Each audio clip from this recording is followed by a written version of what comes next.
Você sofreu um acidente, ficou com sequelas e está em busca do auxílio acidente no INSS. Ou mais, você já está com o requerimento e o INSS abriu uma exigência solicitando documentos que você nem imaginava que precisava entregar. Pois é, o INSS mudou agora em março de 2023 várias regras e tornou muito mais difícil a análise do auxílio acidente. Por quê? Porque ele criou uma etapa documental, uma etapa prévia, e se você não passar nessa etapa, você simplesmente nem vai fazer a perícia. O pedido pode ser negado antes mesmo da perícia. E o que você vai aprender aqui nesse vídeo agora?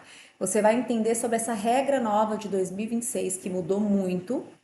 Você vai entender sobre a lista completa de documentos obrigatórios, o motivo de cada coisa, os 3 erros que derrubam os pedidos na fase documental e o que fazer se o seu pedido for negado. Mas antes eu preciso me apresentar. Meu nome é Kelly Silva, sou advogada especialista em direito previdenciário e atuo nessa área há mais de 10 anos. E já ajudei mais de 3.000 pessoas entre alunos e clientes e as pessoas que assistem nossos conteúdos que acabam falando para mim que ajudaram de alguma forma.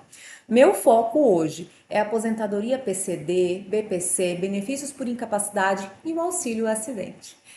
Eu aplico o meu método próprio, que é orientação para a perícia, então eu sempre vou falar aqui para vocês sobre alterações novas, novas legislações e principalmente sobre perícia, tá? E não esqueça, se você ainda não está inscrito, inscreva agora, porque esse conteúdo é super importante para você que está em busca do benefício. Então clica no sininho para não perder nenhum conteúdo aqui, tá? Então vamos lá. Quais são as etapas que você tem que seguir para conseguir o seu auxílio acidente? A portaria 15 de 2023 de 2026 diz o seguinte: antes as pessoas davam entrada e só lá na hora da perícia apresentava a documentação médica, fazia a perícia e o perito entendia lá na hora se você tinha ou não sequelas que reduziam a sua capacidade de trabalhar, ok? Hoje, com essa portaria nova, é diferente. Na hora do protocolo, você vai ter que juntar os documentos obrigatórios e o perito do INSS vai analisar se você vai ou não fazer perícia. O que você precisa comprovar com essa documentação? Olha só, isso aqui é importantíssimo, hein? Não perca, anota aí. Comprovação da ocorrência do acidente. O acidente pode ser de qualquer natureza para o auxílio acidente, tá? Não precisa ser do trabalho, mas você precisa comprovar que houve o acidente. Como que eu vou comprovar? CAT, boletim de ocorrência, o auxílio doença que você tirou antes, que você levou a documentação. É fundamental você comprovar o acidente. Data do acidente, hora do acidente, o que aconteceu. Se você não tiver essa documentação que eu falei, vocês podem pegar um prontuário médico que indica lá, né, que você sofreu um acidente. A sequela tem que estar documentada, mostrando a redução da sua capacidade laboral. Entendem isso? Não adianta ter sequela, somente uma sequela. O laudo tem que comprovar quais são as limitações e a redução da sua capacidade laboral, ok? E a verificação também se você teve um benefício por incapacidade antes. Porque o que acontece? Geralmente a pessoa sofre um acidente, aí ela tira um auxílio doença. Quando o INSS dá alta para ela, é que ela está apta a receber o benefício de auxílio acidente. Então, o INSS quer entender esse caminho, tá? Então, ele quer que você comprove o acidente, quer que você comprove que desse acidente teve a sequela e que dessa sequela originou a redução da sua capacidade de trabalhar. E eles querem que você prove isso por documento, somente depois que você vai ter a oportunidade de fazer uma perícia, tá bom? Então, qual que é a importância dessa documentação prévia? A importância é que você vai poder passar por uma perícia. Se você não tiver essa documentação prévia, você não vai ter a oportunidade de comprovar isso na perícia, tá bom? Então, se esse conteúdo já fez sentido para você, me ajuda aqui com um like se você ainda não deu e compartilhe para quem faz sentido. Vamos lá. Quais são os documentos obrigatórios, tá? O laudo médico, que ele tem que conter nome, CRM do médico, uma descrição clínica da sequela, a CID da sequela, a data do acidente e cuidado, deve ter assinatura e não pode ter rasuras, tá? Tem que ter data também do laudo. A CAT do acidente, que é a comprovação do acidente de trabalho. Caso não seja um acidente de trabalho, seja um acidente de qualquer natureza, você pode comprovar por outros meios, prontuário, o laudo médico mesmo, todo um boletim de ocorrência, alguma documentação que comprove esse acidente, ok?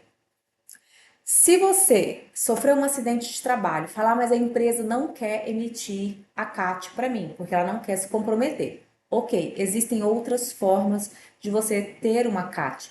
Tem a CAT do sindicato, ela não é a melhor, porque entende-se que ela é um pouco parcial, mas tem um órgão estadual que chama Sereste, e esse órgão ele é responsável pela saúde do trabalhador em cada estado, tem um, e você pode, nesse Sereste, pedir, solicitar a CAT. Então, você vai levar toda a documentação referente ao acidente e eles vão fazer a CAT para você, tá bom? Ou você pode também procurar o Ministério do Trabalho. Mas a CAT é super importante quando for um acidente de trabalho, ok? Porque senão você vai ter que comprovar que esse acidente foi no trabalho de outras formas e isso aí vai ter que ser lá na esfera judicial. Na administrativa é mais complicado. Os exames de imagem, raio-x, ressonância, laudos de especialistas, laudos de fisioterapeuta. Quanto mais robusto o número de documentos, mais difícil uma negativa, tá? Mais tranquilo vai ser uma perícia ou mais tranquilo será a passagem da sua fase documental para a fase da perícia. Então, não adianta você chegar com o laudo falando que você ficou com uma sequela na perna, uma redução, e não conseguir comprovar isso por um exame de imagem. Então, o exame de imagem é extremamente fundamental, tá bom? Principalmente aqueles que mostram a evolução da sequela, né? A evolução da ocorrência, né? Aquele primeiro raio-x, geralmente, por exemplo, sofreu um acidente de moto, aquele primeiro raio-x que mostra o pé quebrado, depois o segundo já com parafuso e o terceiro já consolidado. A partir da consolidação da sequela é que se dá o direito ao auxílio acidente, ok? E boletim de ocorrência quando o acidente for fora do trabalho, que é aquele que comprova as circunstâncias, vai falar a data, o dia e o que aconteceu. Prontuário médico também é excelente para poder mostrar o nexo causal. Olha, foi desse acidente que surgiu essa sequela. O que acontece de a pessoa ter uma sequela de um outro acidente e é complicado isso, tá? Aqui é o momento em que você vai compartilhar o vídeo com qualquer pessoa, você vai mandar para aquela pessoa que sofreu um acidente, tem sequela e nem imagina que tem esse direito, tá? Então você vai mandar esse conteúdo para ela. Vamos lá, os 3 erros que mais derrubam os pedidos. O primeiro erro que eu vejo muito aqui no escritório quando as pessoas dão entrada sozinha, laudo genérico. Gente, a gente tem que entender o seguinte, o auxílio acidente, ele decorre de uma sequela. Se você não conseguir comprovar por meio do laudo que aquela lesão está consolidada, provavelmente você não vai conseguir um auxílio acidente, tá bom? Então, o ideal é que o laudo seja o quanto mais detalhado, melhor, tá bom? Principalmente constando o grau de redução do seu trabalho. Como assim redução do seu trabalho? Você trabalha com esforço maior, você já não consegue, por exemplo, ficar mais de 10 minutos em pé ou sentado, você já não sobe mais escada, não consegue agachar por conta dessa lesão que você teve, por conta dessa sequela. Você sente dores ao final do dia ou inchaço. Isso são as limitações que te ocasionaram por conta dessa sequela, tá bom? Então, se não ficar claro que existe uma sequela, seu benefício pode ser negado. O nexo causal, sem o nexo causal, não tem como. Eu já tive um cliente, inclusive, que ele sofreu um acidente, ele não tirou o auxílio doença, a empresa pagou todo o tratamento para ele, pagou para ele ficar em casa, então ele não tem nenhum documento que comprove que aquela sequela foi de um acidente, porque ele não tem prova de acidente. Então a gente está com muito problema em relação a isso, então não deixe de ter uma documentação para comprovar que aquela sequela decorreu daquele acidente, ok? Então essa documentação tem que estar bem clara. Documentações ilegíveis ou rasuradas, isso faz com que qualquer benefício seja negado. Tem que ter a data legível, muitas vezes a letra do médico ela não é legível. Se não for legível para você, se tiver dificuldade, peça para que seja refeito esse laudo ou até mesmo digitado, para que passe uma credibilidade maior, para que não fique nenhuma dúvida em relação ao conteúdo do laudo. Então, documentos rasurados, ilegíveis pode não ser considerado na perícia. Então, tomem muito cuidado com isso, tá bom? Deixa aqui um comentário se você já tentou auxílio acidente, se você conhece alguém que já tentou, qual é a dificuldade que você enfrenta para conseguir o seu auxílio doença, auxílio acidente, tá bom? Se o seu pedido for negado, você fez tudo e foi negado, o que fazer? Você pode fazer um recurso administrativo, você tem prazo ali de 30 dias, você pode levar documentações novas, para poder tentar reverter isso lá na junta. Porém, por experiência, muito difícil reverter uma decisão técnica lá na junta de recursos, porque eles vão utilizar o mesmo laudo para avaliar o seu recurso. Então é muito difícil, a não ser que seja um erro muito grotesco, que eles consideraram, mas não implantaram benefício, alguma coisa nesse sentido. Agora, se for alguma coisa técnica, se o perito falou que não tem sequela, não tem redução da força de trabalho, dificilmente isso vai ser revertido lá na junta de recursos. E você pode entrar na via judicial, porque a via judicial você pode fazer uma nova perícia. Então, com aquela mesma documentação, você vai levar para a via judicial e o perito vai analisar novamente, e isso também com a ajuda do seu advogado, vai elaborar quesitos, que são perguntas para o perito responder, direcionadas para o seu caso. Então, lá na perícia, o perito vai analisar a sua sequela, as suas limitações. Então, você pode organizar uma documentação muito mais robusta, tá bom? E a regra das 3 negativas, após 3 indeferimentos de análise documental, o INSS é obrigado a marcar uma perícia presencial ou telepresencial. Aí nós tivemos uma outra novidade do INSS também, que é a teleperícia. Você vai entrar numa salinha, vai ter uma tela e a sua perícia vai ser à distância. Essa é a nova novidade. Já veio acontecendo em algumas comarcas, mas agora eles vão ampliar a questão da teleperícia para poder diminuir a fila do INSS, ok? O ponto que separa quem fica de fora, eu vou te falar agora. O auxílio acidente, gente, ele sempre exigiu uma narrativa médica completa e coerente, mas a portaria 15 tornou isso obrigatório. Então, muitas vezes, nem laudos novos as pessoas levavam na perícia de auxílio acidente e ficava somente ali pela análise do médico. Eles pegavam aquele laudo SAB do auxílio doença, aquele laudo que você teve lá da alta do INSS e utilizava como documento para o perito. Hoje tornou obrigatório toda essa documentação para eles poderem diminuir a análise e as perícias também, tá bom?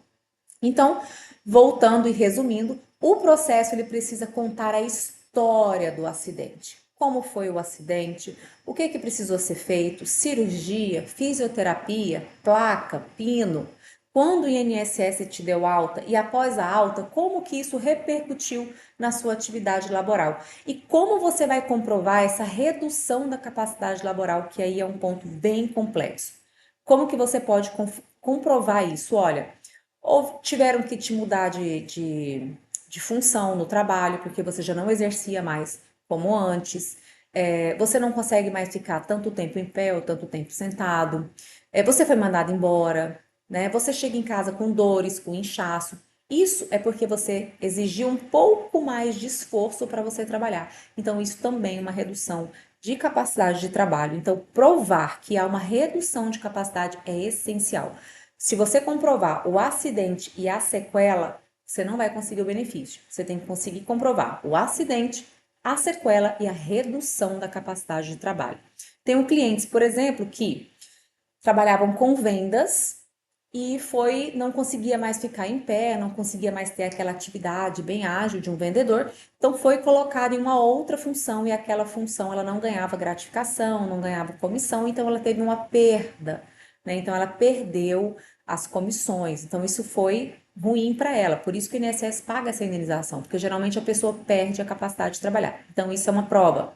Tive clientes que reduziram a produtividade no trabalho por conta disso, levou advertência ou reduziu mesmo os valores que recebiam. Também é uma redução, tá? Se vocês puderem também tirar fotos de como ficam as suas pernas após um dia de expediente, isso também é uma prova que fica inchado, com dor. Então, tem várias formas de você comprovar essa redução da sua capacidade, tá bom? Se você ficou com dúvida, deixa aqui no comentário e o próximo vídeo eu recomendo você se preparar, porque toda semana nós vamos trazer vídeos novos com atualizações para você tirar o melhor possível dos seus benefícios e aprender um pouquinho aqui com a gente. Então deixa aqui no seu comentário de onde você é e qual é a sua dúvida e o que já aconteceu com você tirando esse benefício. Até lá!